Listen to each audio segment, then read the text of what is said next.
రాష్ట్రంలో కొత్తగా ఏర్పాటైన శ్రీకాకుళం, ఒంగోలు ట్రిపుల్ ఐటీల్లో ప్రవేశాలకు నోటిఫికేషన్ జారీ చేశారు. ఈ మేరకు ఉత్తర్వులు ఇచ్చినట్లు మానవ వనరుల శాఖ మంత్రి గంటా శ్రీనివాసరావు తెలిపారు. ఆర్జీయూ కేటీల్లో ప్రవేశాలకు ఈ నెల 29వ తేదీ వరకు గడువు ఉన్నట్లు వెల్లడించారు. 6 బ్రాంచీల్లో ఈ ప్రవేశాలు ఉంటాయని వివరించారు. గ్రామీణ ప్రాంతాల నుంచి సీట్లకు డిమాండ్ పెరుగుతున్నందున వచ్చే ఏడాది అనంతపురంలో మరో ఆర్జీయూ కేటీ క్యాంపస్ ఏర్పాటు చేస్తున్నట్లు వెల్లడించిన ఆయన ఆగస్టు 16వ తేదీ నుంచి తరగతులు మొదలవుతాయన్నారు. ఎన్ఆర్ఐలకు 200 సీట్లు కేటాయించామని, రాష్ట్రేతరులకైతే ₹1,05,000, ఎన్ఆర్ఐలకు ₹3,00,000 ఫీజుంటుందని తెలిపారు.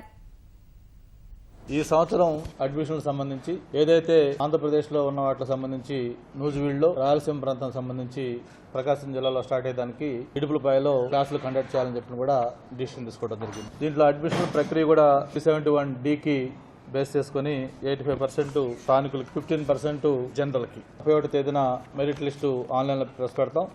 ఆగస్టు 8, 9 తేదీల్లో స్పెషల్ కేటగిరీ విద్యార్థులకు కౌన్సిలింగ్ నిర్వహిస్తారు. అలాగే జనరల్ విద్యార్థులకు అయితే ఆగస్టు 10, 11 తేదీల్లో ఈ కౌన్సిలింగ్ ఉంటుంది. ఎలిజిబిలిటీ తర్వాత ఇవన్నీ కూడా పాత సేమ్ గతంలో నూజివీడు, ఇడుగులపాయ, బాసర ఎలాగైతే చేసామో సేమ్ అదే కండిషన్స్లో 18 ఇయర్స్ కంప్లీట్ అయి ఉండాలి.